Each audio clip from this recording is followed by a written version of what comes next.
Sunday காலையில சமைக்க சோம்பேறியா இருக்கா? சட்டுன்னு ரொம்ப ஈஸியா சின்ன பிள்ளை கூட செய்யற ஒரு கிச்சடி வெரைட்டி இன்னைக்கு நம்ம பார்க்கலாம். இத அவுசு அப்படின்னு சொல்லுவாங்க.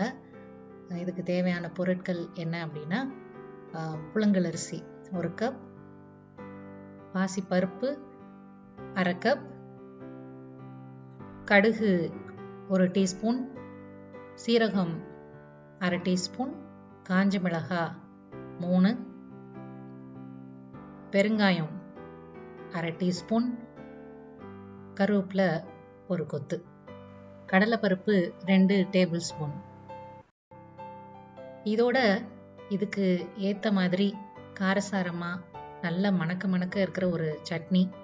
அதுக்கு தேவையான பொருட்கள்: தேங்காய் 1/2 மூடி, பொட்டுக்கடலை ஒரு 2 கையளவு, காஞ்ச மிளகாய் 6லேருந்து 7 மிளகாய் வரைக்கும் நம்ம போட்டுக்கலாம்.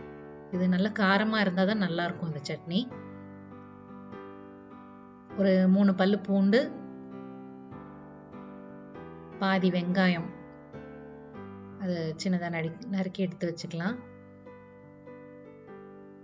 தாளிக்கிறதுக்கு கடுகு, கொஞ்சம் வெங்காயம், கொஞ்சம் கருவேப்பிலை, கொஞ்சம் உளுத்தம்பருப்பு. இப்போ இதை எப்படி செய்யணும் அப்படின்றத பார்க்கலாம். அடுப்பில் ஒரு குக்கர் வச்சுட்டு கொஞ்சம் எண்ணெய் ஊற்றலாம். எண்ணெய் சூடானதும் கடுகு, சீரகம், கடலைப்பருப்பு, பெருங்காயம், கருவேப்பிலை இதெல்லாம் போட்டு தாளிச்சிட்டு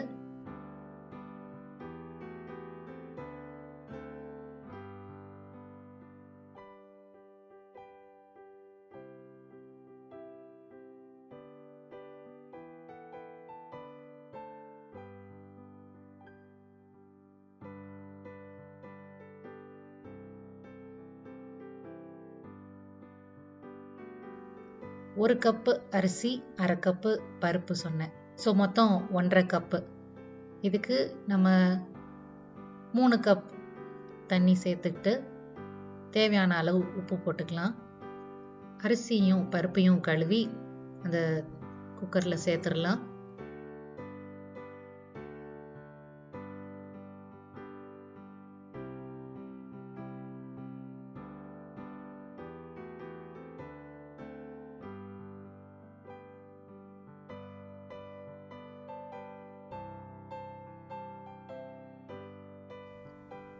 நல்லா ஒரு தடவை மிக்ஸ் பண்ணிட்டு குக்கர் மூடி போட்டு விசில் போட்டு வச்சிடலாம்.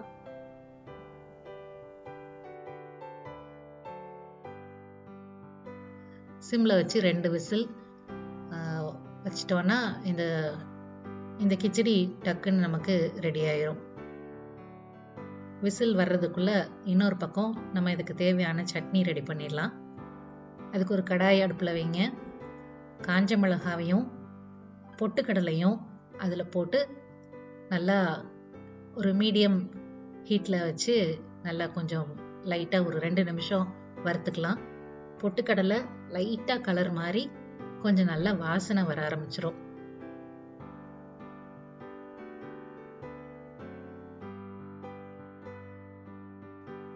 குக்கர் 2 விசில் வந்துருச்சு. அதை நம்ம ஆஃப் பண்ணி ஸ்டீம் போகிற வரைக்கும் வெயிட் பண்ணலாம்.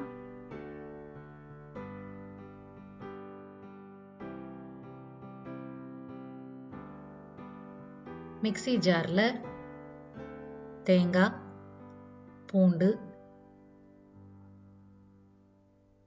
வெங்காயம், இந்த காஞ்ச மிளகாய், பொட்டுக்கடலை,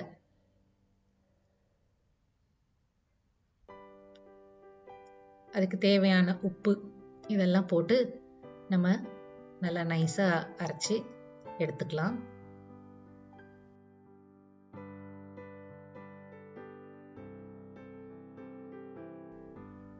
சட்னி தாளிக்கிறதுக்கு ஒரு கடாயில் ஒரு 1 டீஸ்பூன் அளவுக்கு எண்ணெய் ஊற்றிட்டு எண்ணெய் சூடானதும் அதில் கடுகு, உளுத்தம்பருப்பு, அது ரெண்டையும் போட்டு லைட்டாக செவக்கணும்.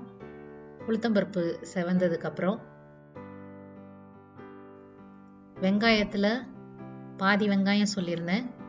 அதில் அந்த பாதி வெங்காயத்தில் 1/4 பங்கு வெங்காயம் நம்ம சட்னியில் போட்டு அரைச்சிட்டோம்.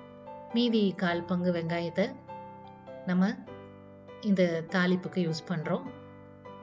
கொஞ்சம் கருவேப்பிலை போட்டு நல்லா செவக்க அதை தாளிச்சுக்கலாம். தாளிப்பு ரெடி ஆயிருச்சு. இப்போ இதை நம்ம சட்னியில் ஆட் பண்ணிக்கலாம்.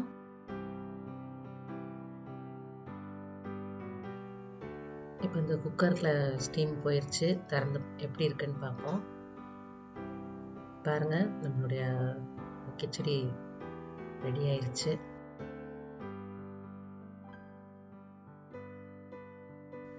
நல்லா உதிரியாக சாப்பிட்றதுக்கு ரொம்ப நல்லா இருக்கும்.